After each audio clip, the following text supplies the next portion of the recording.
राम मांझी बोल रहे हैं। नहीं, जिसको उन्होंने ठगा नहीं, चाहे दिग्विजय सिंह का मामला हो, जॉर्ज फर्नांडिस साहब का मामला हो, शरद यादव जी का मामला हो और जीतन मांझी का मामला हो, सबको ठगने का काम करने के साथ साथ ठीक ही तेजस्वी साहब ने कहा कि साहब 2015 में गठबंधन का वोट लेकर के आप आए थे और आज चोर दरवाजा से सत्ता में है। कहने का मतलब बिहार की जनता को भी आपने ठगने का काम किया। तो इस रूप में बिहार की जनता समझ रही है। और फिर दूसरी बात ये भी करते हैं कि आप किसान की बात करते हैं, किसान की आवश्यकता आज थी, कितनी दिक्कत है, 76% लोग उस पर अवलंबित हैं। आज दिक्कत उनको है बिजली के संबंध में। हम लोगों ने निर्णय लिया था और महागठबंधन का ऐसे अभिमत है कि यदि हम लोग आवेंगे तो निश्चित है किसानों को फ्री बिजली हम लोग देंगे। वो भी हमने किया था, उसको भी उन्होंने काट दिया। कहने का मतलब है कि सिर्फ और सिर्फ गद्दी के लिए आज ये है। जिस भाजपा का डीएनए का जहाँ तक सवाल था, करोड़ों लोगों का नक्शे लेकर के गए, आज क्या हुआ, उन्हीं के साथ हैं। फिर उसी पार्टी को जिसको इन्होंने बड़ा झूठा पार्टी कहा, उसी पार्टी को कहा कि जब मन में जाएंगे लेकिन पार्टी में नहीं जाएंगे। तो कहने का मतलब अनैतिक रूप में आज सत्ता में बने रहने के लिए कोई भी कुकर्म माननीय नीतीश कुमार जी कर रहे हैं। ये चीज जनता के आपके माध्यम से जनता में देना चाहते हैं और इनका कोई काम ऐसा नहीं है। और पहला दौर में चुनाव हम लोग भी 4 सीट पर लड़े हैं, औरंगाबाद, गया, नवादा और जमुई, चारों सीट हम लोग जीत रहे हैं। सेकंड सीट में जो 4-5 का हुआ है वहां पर भी काफी मतों से हम लोग जीत रहे हैं। और थर्ड में भी जो होने जा रहा है, हम लोग हर जगह सभाएं कर रहे हैं। हम देखते हैं जनता का रुझान महागठबंधन के साथ है और हम समझते हैं कि यहाँ हर हालत में हम लोग स्वीप करेंगे, 35-36 सीट जीतेंगे और जनता उनको जवाब देगी। आज के दिन में आप लोगों के माध्यम से हम यही करना चाहते हैं। बहुत बहुत धन्यवाद।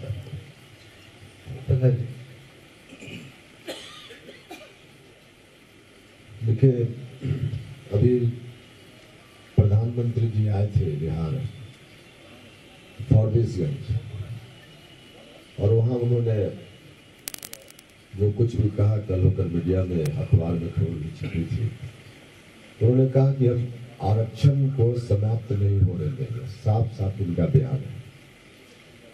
पब्लिक के भी जब वोट मांगने के लिए आते हैं तो आरक्षण की बात उनको याद आती है, पिछड़ों दलितों के लिए, और उस पर वादा करते हैं कि समाप्त नहीं होने देंगे। लेकिन अंदर की बात है कि आरक्षण को, दलित पिछड़ों के आरक्षण को समाप्त करने की हर तरह से कोशिश उनकी, एक तरह से कहा जाए कि षड्यंत्र उनका चलते रहता है। प्रधानमंत्री जी को जवाब देना चाहिए। देश भर के लोगों ने और खासकर बिहार के लोगों ने पिछली बार उनको इसलिए भी वोट दिया था कि खुद प्रधानमंत्री जी कहते थे, उस वक्त प्रधानमंत्री नहीं थे, खुद नरेंद्र मोदी जी कहते थे कि हम पिछड़ा समाज से आते हैं, इसलिए हमको पिछड़ों का दर्द मालूम है, उनके हितों की रक्षा करेंगे, हमको वोट दीजिए। लोगों ने वोट दे दिया कि चलिए पिछड़ा घर से आते हैं।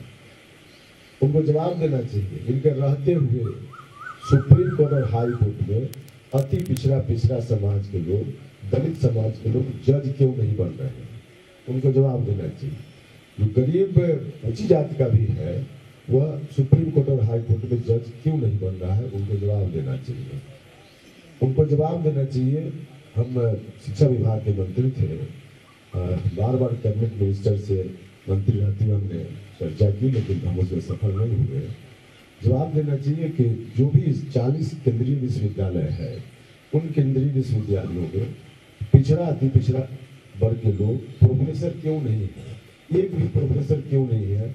उनको बताना चाहिए। एक भी एसोसिएट प्रोफेसर क्यों नहीं है? उनको बताना चाहिए। जब इतनी ऐसी बड़ी संस्थाओं में, खासकर न्यायपालिका में, जहाँ से गरीब लोगों को न्याय मिले इसकी अपेक्षा की जाती है, सुप्रीम कोर्ट और हाई कोर्ट, वहाँ अगर पिछड़े समाज के लोग, दलित समाज के लोग नहीं बनेंगे जज, कैसे लोगों को न्याय मिल पाएगा? तो प्रधानमंत्री पिछड़ा कर बन गए, 5 साल सत्ता में रहे, लेकिन आज भी क्यों नहीं है जज? उनको जवाब देना चाहिए। साथ ही साथ अभी लालू जी के साथ जिस तरह से बर्ताव किया जा रहा है, इसकी जितना निंदा की जाए कम है। कोई हिंदुस्तान का व्यक्ति जब किसी तरह से पाकिस्तान में कैदी हो जाता है, उसके साथ भी जैसा व्यवहार नहीं किया जाता है, उस तरह का व्यवहार लालू जी के साथ लोगों के इशारे पर, सत्ता के इशारे पर किया जा रहा है, यह बहुत ही गलत है। जनता इन चीजों को देख रही है और निश्चित रूप से इन बातों को लेकर पब्लिक में काफी आक्रोश है। इस आक्रोश का भी खामियाजा इनको भुगतना पड़ेगा, हर तरह से भुगतना पड़ेगा।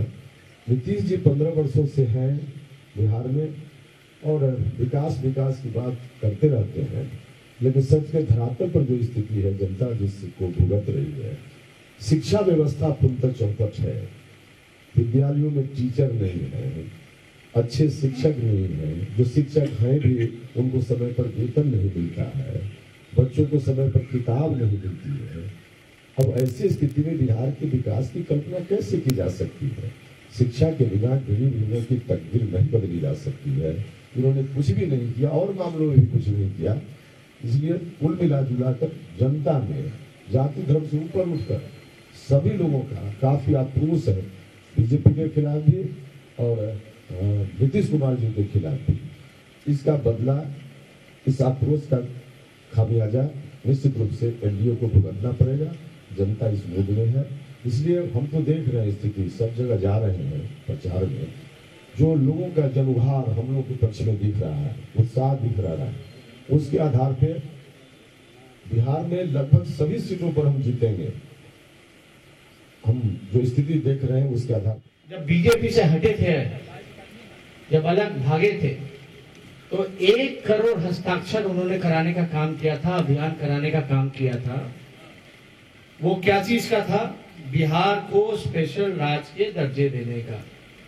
अब बताइए, बिहार में लोग कहते हैं डबल इंजन की सरकार है, बड़े अरसे बाद, लेकिन अब नीतीश कुमार जी की बोली जो है निकल नहीं दी बिहार के स्पेशल राज्य के दर्जे को लेकर के।